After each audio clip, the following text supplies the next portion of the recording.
what's up you guys? I'm back again as promised this week.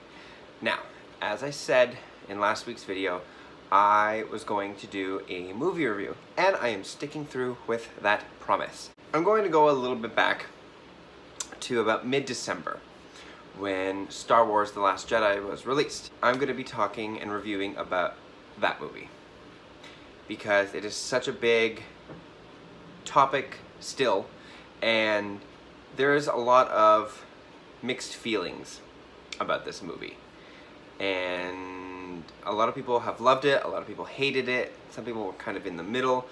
So I'm one of those people who is in the middle, and I will explain all of that throughout this review.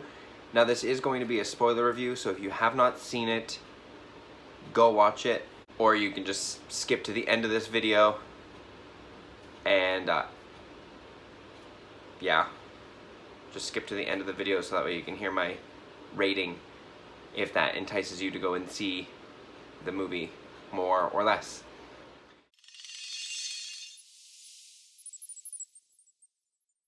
As always, the movie starts off with a scrolling text through space. It shows a continuity, it explains what has happened in the previous movie, what is going to happen in this movie, and I do like that they keep that so that way it shows you that it's still part of the franchise. You know which movie you're watching right away all the time.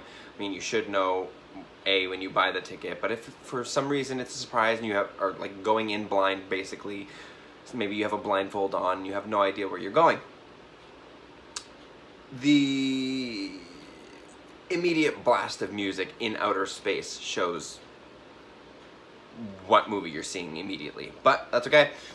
If you still don't know by that point, you know by the scrolling text. One of the things that I don't like about this movie is how right from the get-go it's doing the same thing that it has done in every other Star Wars film, and that is constantly having the dark side, or the First Order, whatever you want to call it, attacking the Resistance or the Republic, whatever you want to call them. One issue that I have about that is it's constantly the same. It's always the bad guys attacking the good guys all the time, and the good guys pretty much losing until the end of the movie. It's very cookie cutter. You should change the pace a little bit. Maybe one of the movies make the bad guys win, and everyone will be like, whoa, wait, what just happened? It brings us in still, it keeps us hooked, but it's the same thing. Change it up a little bit. The other thing that I don't like about this is pick a fucking name. Are you the dark side or are you the First Order? Choose one. Are you the Resistance or are you the Republic? Choose one. A lot of this movie also relied on like forced humor. There were a few parts guaranteed that I did laugh about, but an example of really forced humor was right pretty much at the beginning. During the whole fight sequence was Poe trying to contact General Hux in Snoke's ship, and he's like talking to them, but he's playing it up as if he can't hear, and he's being like extremely immature about the whole thing, and how like he can't hear him, and saying like, oh, okay, well, if you can find General Hux, I'll be here, I'll wait until you can find him, or if he's not available, I can leave a message, he can call me back, kind of thing. It's like, I get that Disney owns this franchise now, but if you can say damn, and you can say ass, and in Iron Man 3, if you can say pussy, you can cut out all of this immature bullshit humor and stick to the storyline instead of trying and pulling for it's literally like a dentist pulling teeth. It's really bad. So if you don't want a movie with extremely forced humor, don't go see this. Literally in the next scene, there's Finn, and he's unconscious in some weird chamber wearing some weird suit, and then he wakes up, and it's like, I have a bad memory. This was released, what, 2 years ago, I think? The Force Awakens, I think it was 2 years ago. So that was the first and only time that I saw it, was in theaters. So I didn't actually remember what happened to Finn. I knew he got hurt, but it doesn't say who got him in this chamber, why he was really in a coma. And on top of that, when he breaks out of this chamber, the suit that he's wearing has this liquid that's like spewing out everywhere. And he's walking around the ship, and no one is stopping to make sure he's okay. You would think that a coma patient who came from being a stormtrooper over to the good side, who is now awake out of his coma, walking around a ship wearing a medical suit that's leaking medicine everywhere, you would think someone somewhere on the ship would stop him and make sure he's okay, but apparently not. Until BB-8 somehow knows that he's walking around wearing the suit that's leaking, and then Poe finds him. He's going to go and lead him away. But Finn asks, like, well, where's Rey? And he's like, well, come with me, I'll explain. And then immediately, that whole thing is just done with. That's no longer a thing anymore, because then we move on to Rey on the island with Luke. How does Poe... Like, I need explanations. How does Poe know so much about Rey? So, as I said, we're now onto the island with Rey and Luke, and we see the whole, here's the saber, and Luke takes it. But then, again, with the Force humor, I did laugh at this part, is when he kind of looks at it, looks at her, and then just throws the saber behind him, and then walks away. Because he doesn't want to be part of the Jedi life anymore, and because of his training... Kylo Ren, he twists his words around and doesn't end up telling the whole truth to Rey at first.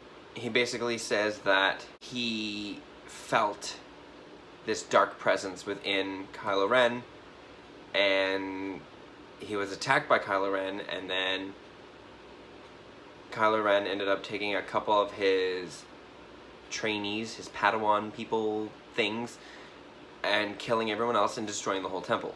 That was the story that we got. Later on in the film, we find out somehow through the Force, which I'll get into with my issues with this, that wasn't the full story. Luke was apparently going to kill Kylo Ren, and that is why he attacked him, and that is why he destroyed the temple. But then we hear a third part of the story back from Luke again, saying he felt the presence, he was going to kill him, decided against it. Kylo woke up, saw that he was thinking about it but deciding not to, and took it as a, oh no, he's going to kill me, defending himself, throwing him back, destroying the temple, and leaving. So that was the final and full story. And I thought, okay, we got a bit of backstory to Kylo Ren, but why? Why do we need the whole 3 tellings of the exact same story? It is, I get how it was supposed to be, okay, well, I'm ashamed of it kind of a thing, so I don't want to tell. But then it should have just been, here's Kylo's side of the story, and then move on with it. Not the whole, because it was literally the second time when Luke told the whole story. It was literally the exact same sequence that they showed, except for Luke looking at his lightsaber and then looking back in sadness. That was the only thing that was different. So it was useless. Now, the Force. I'm very confused about what the Force can do now.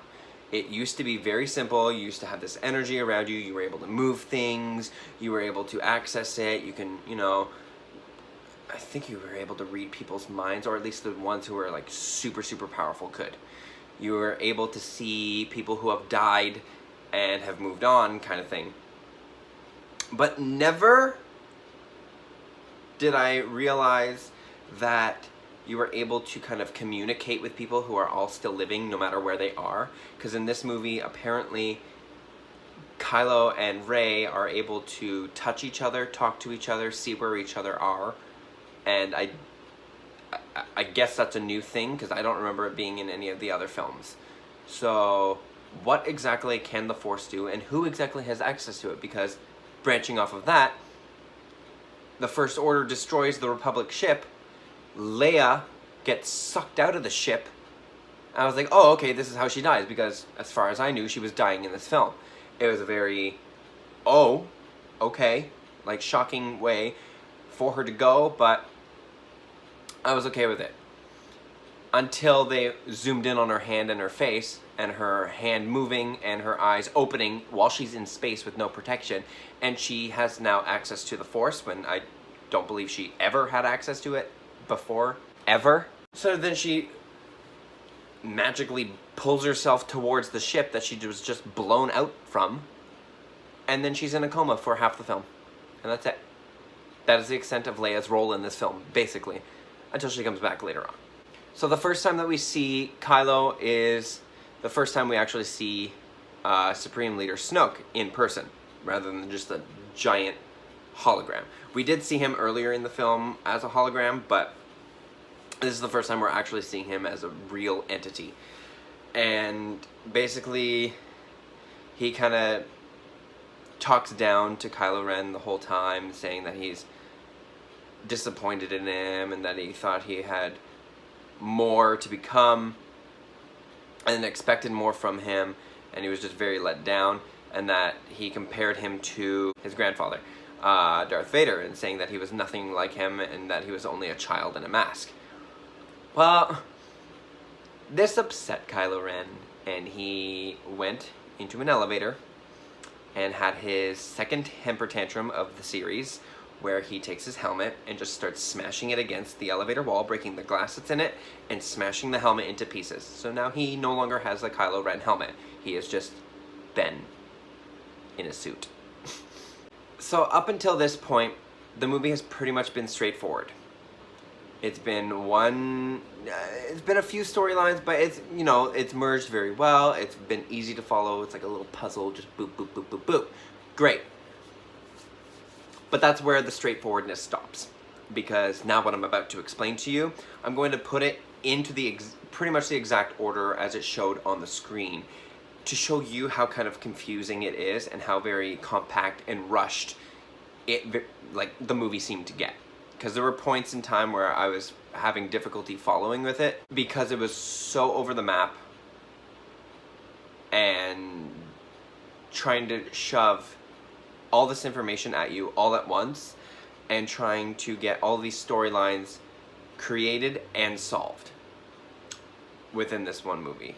So this is a movie that should have had maybe a maximum of 2 storylines, which should have been the fight between the First Order and the Resistance, and Rey becoming a Jedi. Those are the 2. But instead, we have a storyline about Rey and Luke, Rey and Kylo Ren and, like, everybody, the First Order and the Resistance alone, and then a side story of Finn and a character named Rose.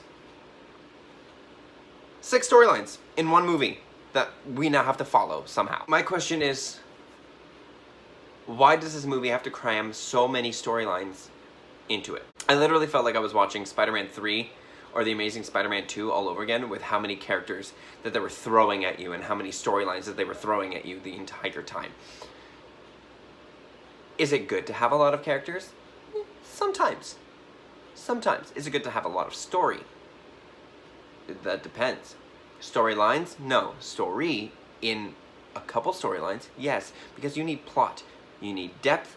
You need character development. You need to have a concrete story that everyone can follow nice and easily to make everything enjoyable. But if it doesn't come across that way, and it seems too compact and too crammed and too packed full of stuff, you're not going to have an enjoyable experience anymore. The editing in this movie was very quick-paced and very choppy, I found, too. Mainly, the worst editing I found was at the end of the movie, but I'll get into that at the end.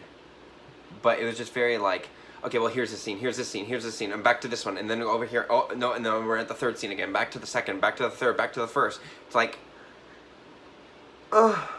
stick to one, and focus on one, and finish one before you move on. So, as I said, you know, you have the Force connecting Rey and Kylo Ren together, somehow, through their subconscious and being able to hear, touch, and see where each other are. And we're going back, and we're seeing that the Resistance is losing the battle, the ongoing battle that has been going on since the very beginning of this film. At this point, we're now breaking off into the Finn and Rose storyline, where they have to now go to some weird planet, so that way they can go to a casino to find some guy, so that way they can break into Snoke's ship to destroy a tracker to stop them from tracking the Resistance through light speed.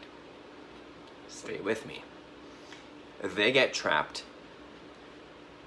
They find some prisoner in there with them who says he can break codes. He lets them out.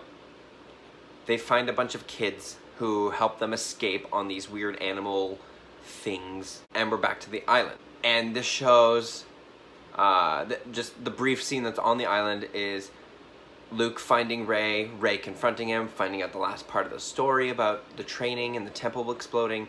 Then Rey, all of a sudden, is like, I'm done with this. She leaves the island without finishing her training. The whole purpose of her being on that island was to do training with Luke, who refused to train her at first, was talked into it, then she abandons the training to go and leave on the Millennium Falcon with Chewbacca. So now we're back onto the Republic ship. See, I'm starting to do it. Resistance Republic. Pick a name. Now we're back on that ship, and because Leia's now in a coma, we have a new leader in charge of the ship named General Halda, and Poe goes and talks to her. He discovers that she is now using the fuel that the ship has, which they're low on, by the way, to fuel all of the escape ships, which have no weapons on them, so they can't even defend themselves, and I don't think they have shields on them either. So he tries to stop her, and the only way to do that is by kind of like keeping her guarded with his group of people that are all on his side, and getting into a room, blocking it all off to try and save Finn and Rose some time to get the tracking gone. Now we're back on the Millennium Falcon, and Rey tells Chewie to go on and go fight the war, and she leaves in her own little escape pod to go onto Snoke's ship, but when she gets there, she gets captured by Kylo Ren and some stormtroopers and is brought to Snoke. So when we're seeing the confrontation between Snoke and Rey, he tells her that she was basically an idiot because it had nothing to do with the Force. It was him the whole time, that he was connecting the two of them and leading her to them. And I thought that that was a little bit of a neat concept to do, but at the same time she should have seen it coming, because really,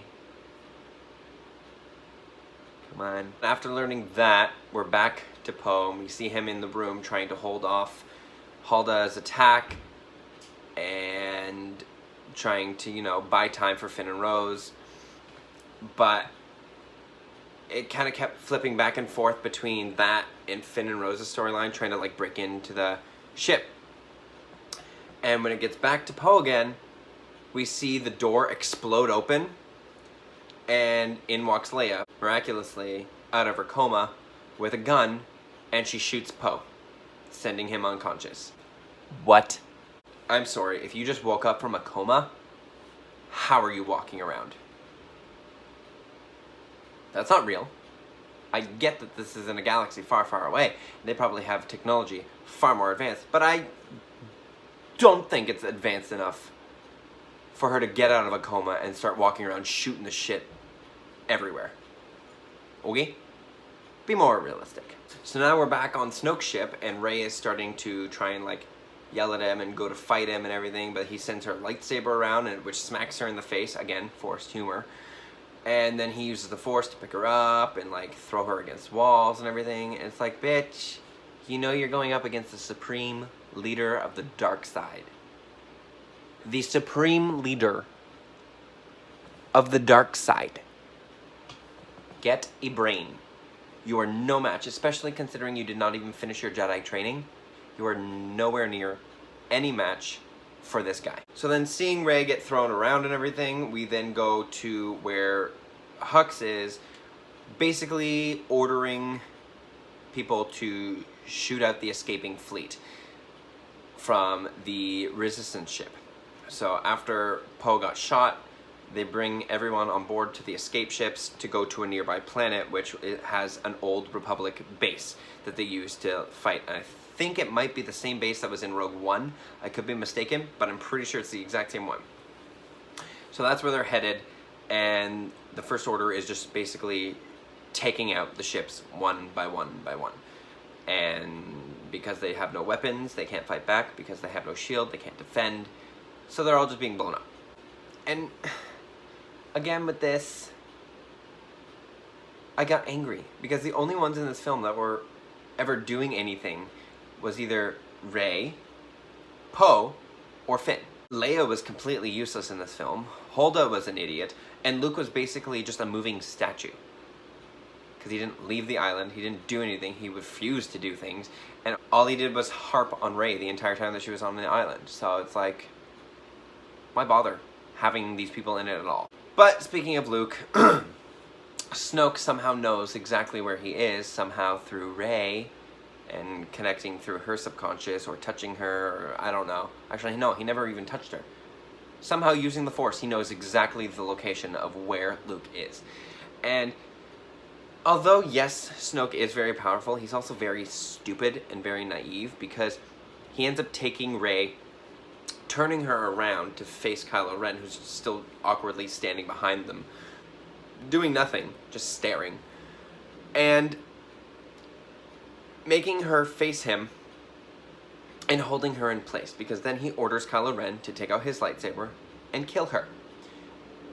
So she's like looking, she's like trying to convince him not to do it or whatever, saying that she believes in him, believes that there's good in him, and he ends up using the Force to turn the lightsaber that Rey had, that is now sitting beside Snoke, sideways, and activating that lightsaber to stab through Snoke and ripping it through him, thus cutting him in half and making his top half fall over. I'm sorry, for an all-powerful being who can connect two people in two different places in the universe, how did you not know that this was A, going to happen, or was happening, and you could have easily stopped it? You're a tool. Worst villain ever. Ever. At least Darth Sidious lasted for like 6 movies. This was the first time that Snoke actually appeared, and he dies in it? Are you kidding me? And then, not only that, after he's dead, you've got this big, drawn-out battle with Rey and Kylo teaming up against all of Snoke's guards around him. So, as great as that scene was, it was too long. After the whole battle is done, he then looks at Rey and is like, hey, you know what we should do? We should just let all the Jedi die.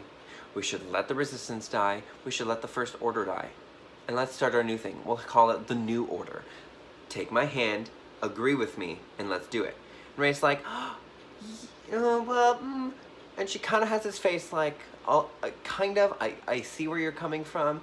And she notices his lightsaber that's like between them.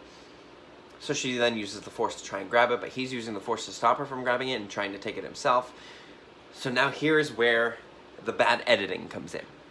After Finn and Rose finally get through to the other side of the door that they've been trying to break through the entire time before Poe got shot, it turns out the codebreaker guy that they found in prison was actually with the First Order the entire time.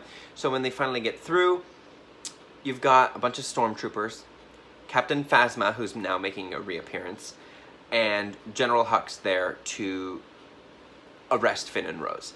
And you know what? I had to look up the name because, to my knowledge, they did not mention his name at all, but Benicio del Toro's character, his name is DJ.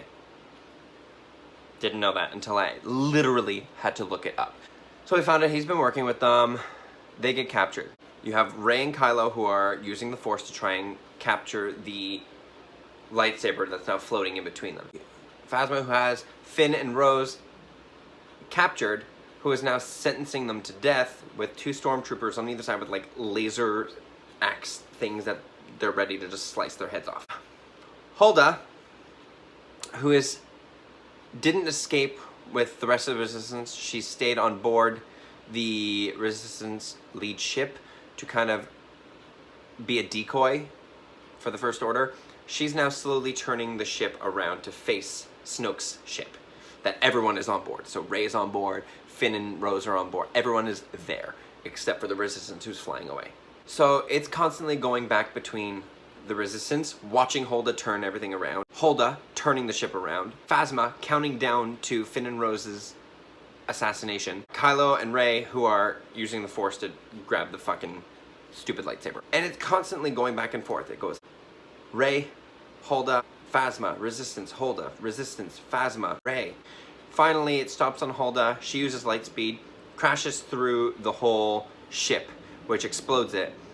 When she uses that, it goes back to Kylo Ren and Rey, and it shows that both of them being so powerful with the Force, it snaps the lightsaber in half, and they both, big explosion, they both go flying backwards.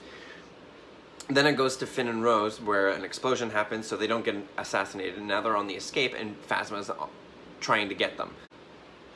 Hux discovers that Snoke is dead. Kylo Ren declares that he is now the new Supreme Leader.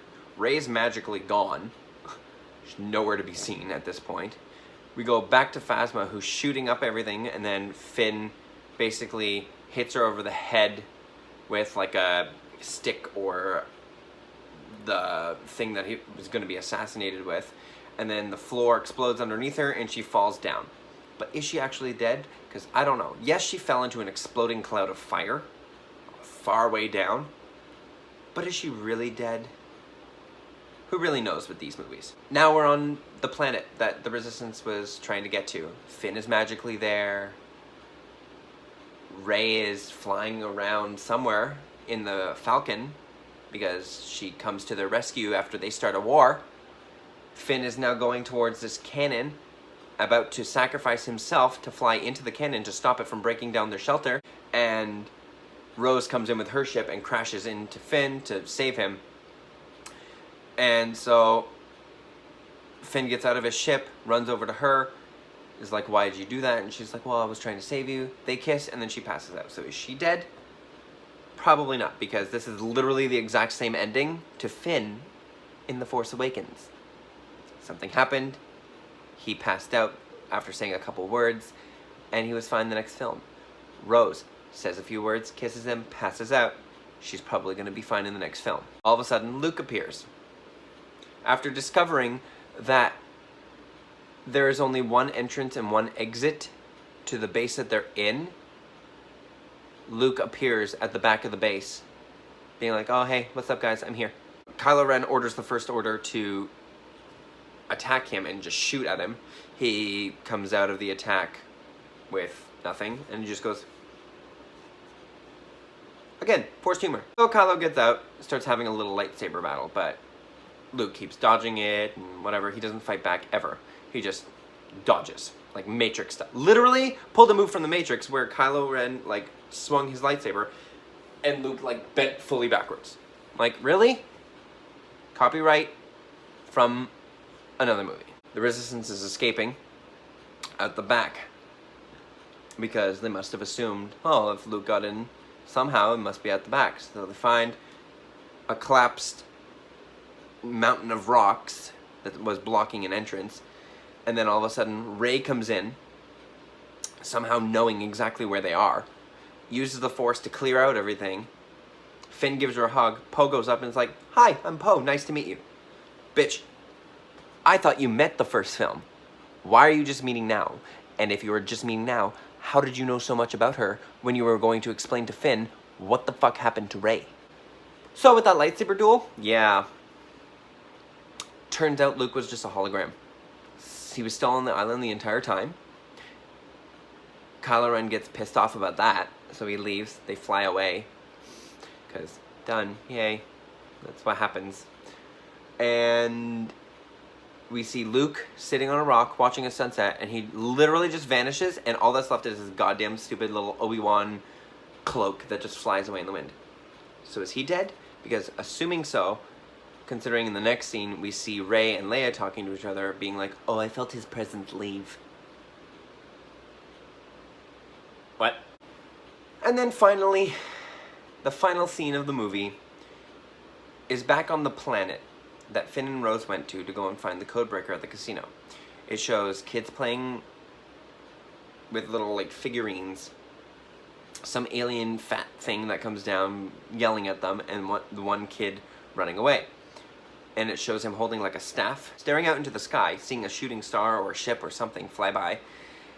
And you see he's wearing a ring that opens up or changes or whatever to show the symbol of the Resistance. So, does that mean he's going to become part of the Resistance? Does that mean he's going to become another Jedi? Like, what does this mean? Is it just like, oh, cute, he has the ring still that Rose showed him? Or is he actually becoming part of a storyline? And if he's becoming part of a storyline, is this going to be a whole new, like, Anakin becoming Darth Vader storyline again? Because we all know how the first 3 episodes went.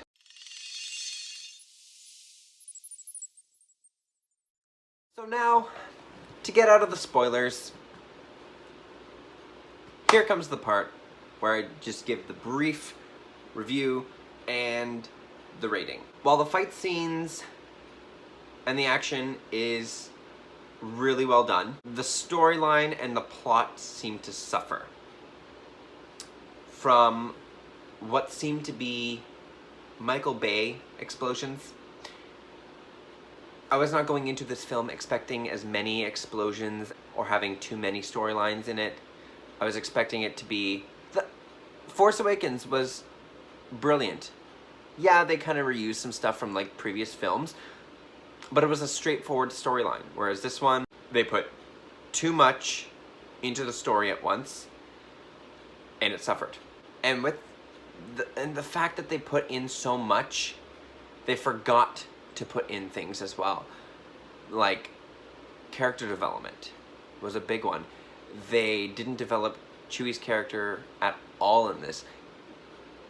Yeah, they did in previous films, but how has he come along since Han Solo from Force Awakens? We don't have any character development from Snoke, like, at all. We have no character development of Holda. There was no character development of Phasma. The Porgs were introduced, and again, that was strictly for comedy, so there was no, like... They weren't even helpful. Like, at least with the Ewoks, he's had like a backstory and everything, and Porgs did not. Porgs had no story to them at all. They were just there, existing in the world already. The other character I found that needed more backstory was Rose. Overall, out of 10, I would give this movie a 6.5, which is like a C.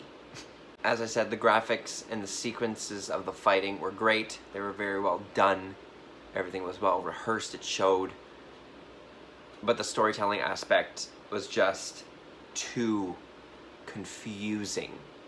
It was not good. Here's hoping that episode 9 is going to be a lot better. I'm hoping they can close some storylines that they've left open in this movie. I'm hoping they can do a bit more with less. Remember, less is more. Let's keep that in mind for the next movie, please. Thank you. I guess to hold us off until episode 9, we have the Han Solo movie, which comes out later this year, actually. So that's something to look forward to. If you ended up liking this review, please make sure to give it a like. I will be posting another review next week. Make sure you subscribe. Make sure that you check out last video, and make sure you check out all of my other movie reviews. They're not as good as this one. They're not as detailed, I will say, but there's something. So I will see you next week with another movie review. Follow my social media. Bye, guys.